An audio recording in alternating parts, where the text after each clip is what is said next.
I remember meeting with a client one time who I thought was in an excellent position to retire. But this specific client, they wanted to keep running and rerunning retirement projections, agonizing over the smallest little details about their retirement. That's when it dawned on me that this particular client, and so many like him, were asking the wrong questions to understand, are they really ready for retirement?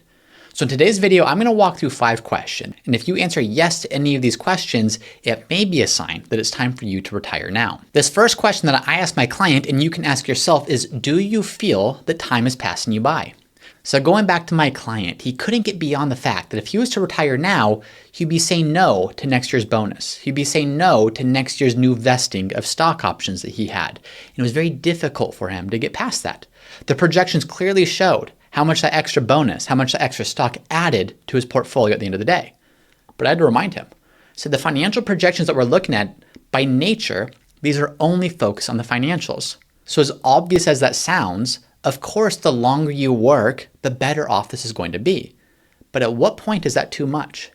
At what point is life passing you by and the experiences that you have available to you today are going to be missed, and that's a permanent opportunity cost? And I point out to him that of course the longer you work, the better these projections are going to look. So if we get too focused on just the financial projections, we're going to miss the bigger picture, which is your life will pass you by. And as we discussed that, I shared a real client story with him.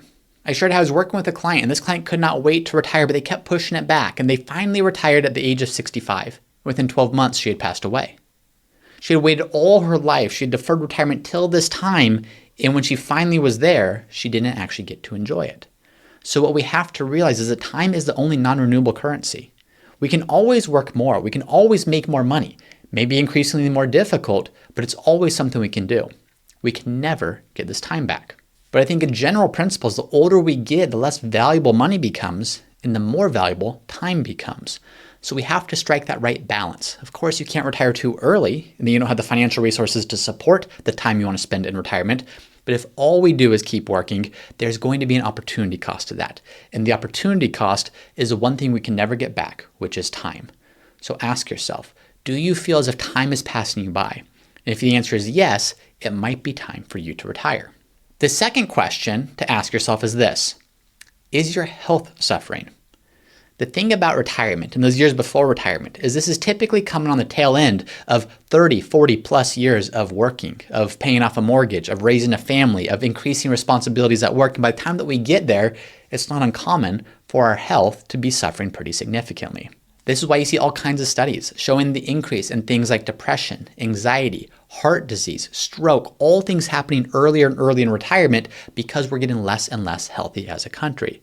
So as we look at this, we can't just look at retirement from the financial side of things. To use my previous example, of course, the longer you work, the better your financial projection is going to look. But could it be, quite literally, that every year you work is actually starting to take years off of your life because you're neglecting your health? And every extra day, every extra month, every extra year you continue to neglect your health, you run a greater and greater risk of not having that health as you go into retirement. So really look at that. Ask yourself the question, is your health suffering? And if work is causing your health to suffer, it might be time for you to retire. The third question you need to ask yourself is, do you long to spend more time with friends and family? Now, in many cases, work can be wonderful. You have 40 to 50 hours a week that you get to spend with really amazing people that are doing great things, and you enjoy your time with them.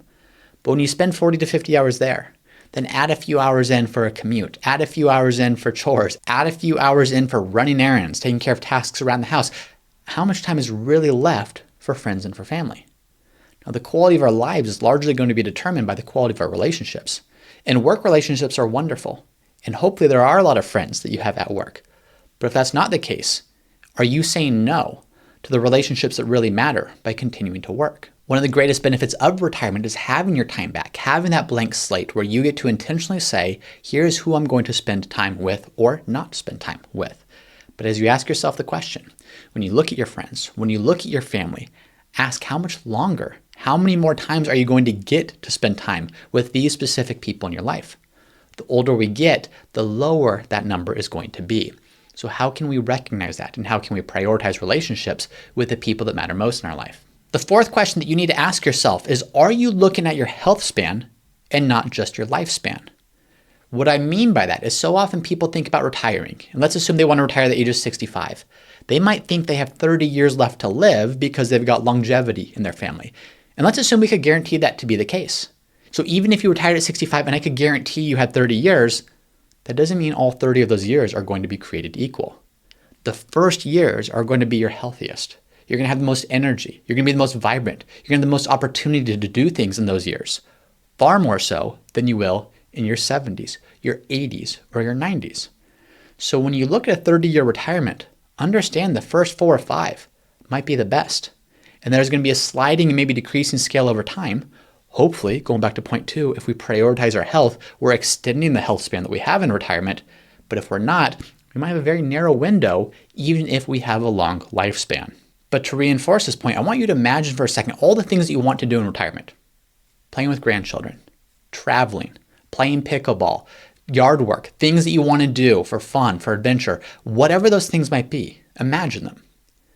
Now, I want you to imagine doing that thing as a 65-year-old versus doing that thing as an 85-year-old. You can start to see the difference, that even if you have that life and that lifespan, it's going to be a very different experience.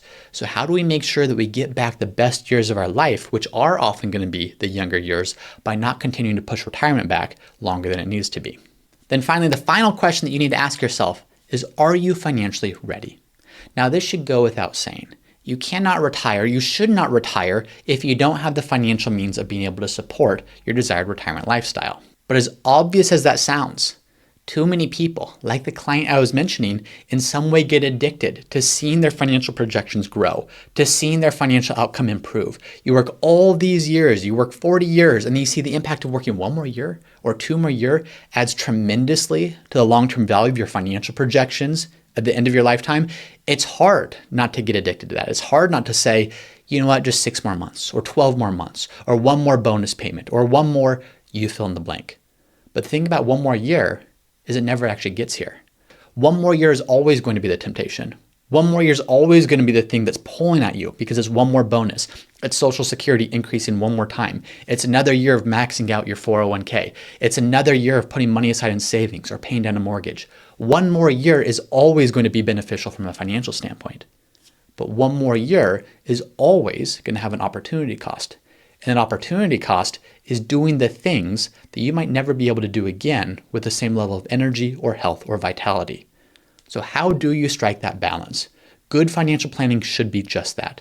It should be a balance. It should be prudent planning for the future with also balanced living for today, aligned living today, to ensure that neither the future nor the present is costing the other. So as we wrap this up, the message that I want to get across is not that work is bad. I think work is wonderful, and I hope that many of you listening have a wonderful work environment where you get to do things that you care about with people you care about, for clients you care about. But if that's not the case, and if you're starting to get too drawn into just the financial projections and the impact of 1 more year, start to ask yourselves these questions. Or do you feel time is passing you by? Is your health suffering? Do you wish to spend more time with friends and with family? Are you looking at your health span and not just your lifespan? And finally, are you financially ready? If you're financially ready, and if you answered yes to any of those other questions, now might be the time for you to retire. Root Financial has not provided any compensation for and has not influenced the content of any testimonials and endorsements shown. Any testimonials and endorsements shown have been invited, have been shared with each individual's permission, and are not necessarily representative of the experience of other clients. To our knowledge, no other conflicts of interest exist regarding these testimonials and endorsements. Once again, I'm James Knoll, founder of Root Financial, and if you're interested in seeing how we help our clients at Root Financial get the most out of life with their money, be sure to visit us at www.rootfinancialpartners.com.